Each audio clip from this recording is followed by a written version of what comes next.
Kelly, we talked about this in the car on the way here, which, by the way, I almost beat the shit out of some. Did I tell you this? No. So by the way, me and Kelly are driving side by side. Oh, I thought you were going to beat the shit out of Kelly. No. I was so confused. Oh, that happens every other day. No, but yeah, well, I hit her all the time. But the backhand, so there's no bruises. So there's a car here. I move forward, and the light turns red. So I pull in and I stop. He starts beeping the horn. Kelly, what did I do? Oh my gosh, he turns around and he is screaming and gesturing to the guy. And I'm just sitting there going, oh my God. You want to get, and I go beep, beep. I'm like, ooh. Oh yeah, he's honking. I was like, all talk. He was buckled, but somehow he's all the way out of his seat. Limber. He's all the way I'm back limber. here. Do you carry a gun in your car? He was in the back seat yelling at this guy. You damn right I carry a gun, but I told her, I go, but people like that, because he's talking a bunch of shit. You don't know who's in the car. What if, and I'm crazy, but what if I'm really crazy? But that's why I wouldn't interact with the guy. Like, what if he's even crazier than you are? I'm a way better shooter than him. I'm going to tell you that it's actually a real thing. Like in New York, first of all, none of our windows are tinted, so you could see who's in there. And secondly, I guess I thought nobody had guns, so I would drive and I would be you up there. And down here, I'm always like, I can't see who's back there. Yeah, be careful. And he really could have something in the glove box. I'm just going to chill. All right, so anyway, me and Kelly made it. So, all right, Kelly, antidepressants equals anti-sex. Talk to us. Gen Z, I'm here with a public service announcement for you. There was an article that came out in the New York Post. I don't know if it was today or earlier this week, but Nat, you could go ahead and show that one. Gen Zers say antidepressants have ruined their sex lives. I'm dead inside. So, everybody knows that if you have, mental health issues and you go see a psychiatrist, they're probably going to prescribe you medication. These are called SSRIs, which is selective serotonin reuptake inhibitors. So this article in the New York Times is talking about how a lot of people in Gen Z are getting off of these antidepressants, and then their sex drive is gone. They have no feeling in their genitals. What the? And this could be weeks, months, or years after stopping antidepressants. Did you know that, sorry, I've got a lot of facts here, guys. I love facts. Bring it. 60% of Gen Zers are taking medication to manage their mental health. Wait. Does that include alcohol? No. I'm not on the list. I'm getting there. I'm getting there. Because people are now prescribed I'm specifically marijuana. talking about Prozac, Zoloft, Lexapro, Paxil, Celexa. And what's the age? These are SSRIs. It is now 60%? You gotta bear with me, guys. The National Institute of Health and medical bodies in the UK, Australia, and Europe now recognize PSSD as a legitimate disorder. PSSD is post-SSRI sexual dysfunction. Jeez. So, which is gonna add even more depression. Like, what are you kidding me? So I'm depressed. I'm taking antidepressants. My penis doesn't work. I'm gonna what? Well, this is the exact same argument for the trans debate. Like, all right, so you think you're gonna have suicidal ideations if you don't get the trans surgery? Well, if you get the trans surgery, you might have even worse ones afterwards when you regret it. Bro. Guys, there's 60% of an entire generation is on drugs right now for things like ADHD, for things like OCD, for things like depression, and for things like anxiety. I'm sorry, Gen Z. Life is hard. Life is not, you're not supposed to take a medication that it's not fixing your feelings. It's just hiding your feelings. Numbing it. You are running away from things that you need to deal with therapy. And a lot of this increase, it's in the article, but a lot of depression and an uptake and increase in people being prescribed antidepressants. Sorry, guys. I'm working on my... Your vernacular? Yeah. It's all good. That was I always a great get word, nervous in front of the camera. I'm better behind the camera. No, it's all good. You're doing great. So there was an uptick after COVID because a lot of people were isolated. Go talk to your friends. Go talk to your family. Go talk to a therapist. There are actions that you can take to fix issues that you're dealing with. OCD. If you go to a psychiatrist, all they're going to do in 15 minutes is prescribe you a medication that could ruin your life. There are so many stories in this article on the New York Post, which I highly recommend you read, about people who are like, this is worse than what I was dealing with before.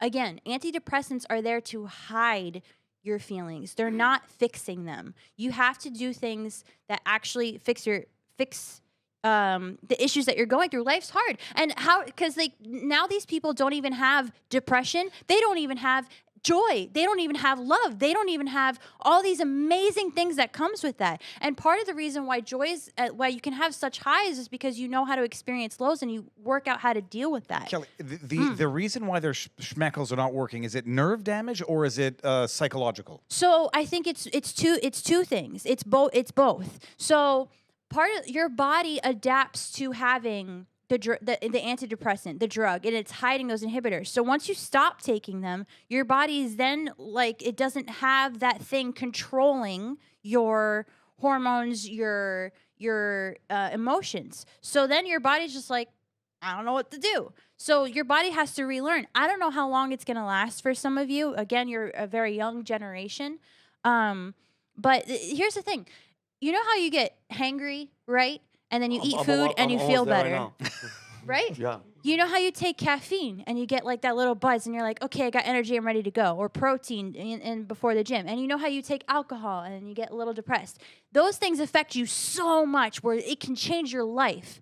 Imagine what a drug for years and years is doing to you. And then the second you get off of it, your sex life is gone. And you're feeling, and not just your sex life, your feelings are gone. You can't feel any joy and you can't feel any depression and you just exist. And that feeling of hopelessness and being lost is worse than what you were dealing with. And I want so badly for all of you to have the experience and the journey of talking to a friend about what you're going through, having that partnership, or with a lover, with a family member, with a friend, so that you can build something memorable that changes your life for the better, and you can still experience all of those things versus something that's killing you.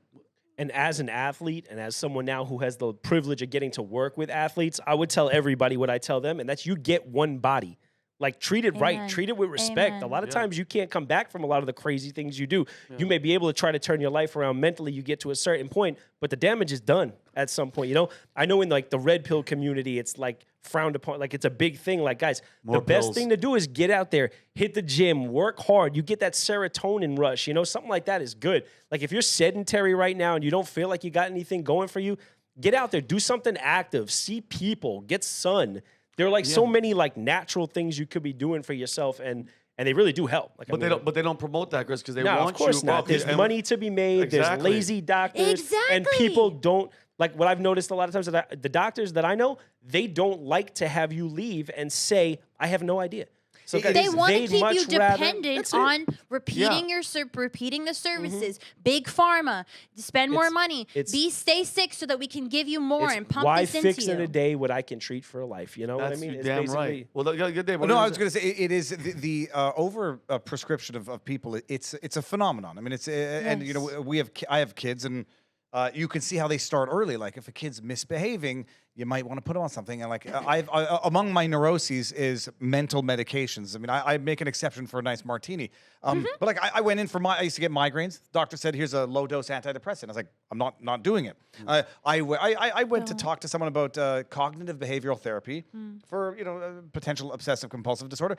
You go see a psychiatrist. All they do is prescribe, and then you get hooked on the drugs. You become their best client because you're the easy clients to deal with, and they just over-medicate you. And I've had friends who said when they were coming off those SSRIs that they would feel like numbness. You get like a funny bone feeling shooting through the body like lightning. It's like, and you do these, you start getting on these things. Nobody knows exactly how they work at all. They actually increase self-harm ideations in a great many cases. So many, in the end of the article, so many people commit the self-harm.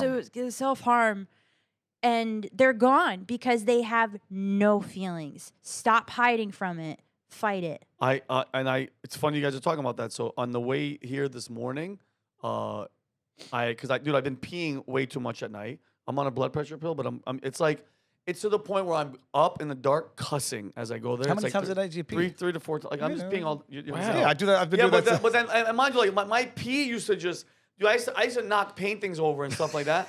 Now it's like it's like a lazy pee. And I messaged my doctor. I'm like, hey, listen, this is what I'm going through. The first sentence is like, I could prescribe something. More I'm not even drugs. joking, Kelly. He's like, I could prescribe you so something angry. to make you. And I go, hey, doc, Is there a test that you could ultrasound and see maybe there's something else wrong down there? I mean, everything is working, but I'm not. The first thing he said was, "I can," meaning I'm not even seeing you. Just prescribe. I went for a heart thing. No problem, but I had a bit of a concern. First thing going, you're healthy, everything's good. You should be on statins. I was like, but hold on, I'm healthy, everything's good. Well, they're preventative. Just get on statins. I was like, so hypothetically, am I supposed to be on statins for the rest of my life, like 40, 50? Yeah, there's nothing wrong with them. No. There's no such thing as a drug for which there's nothing wrong with it, period. Don't give me that Don't go for the easy fix. Like, it takes hard work. Life's hard. But sucks, it's so much better this way. It's so much better this way. Yeah, and Kelly, you made a great point, too.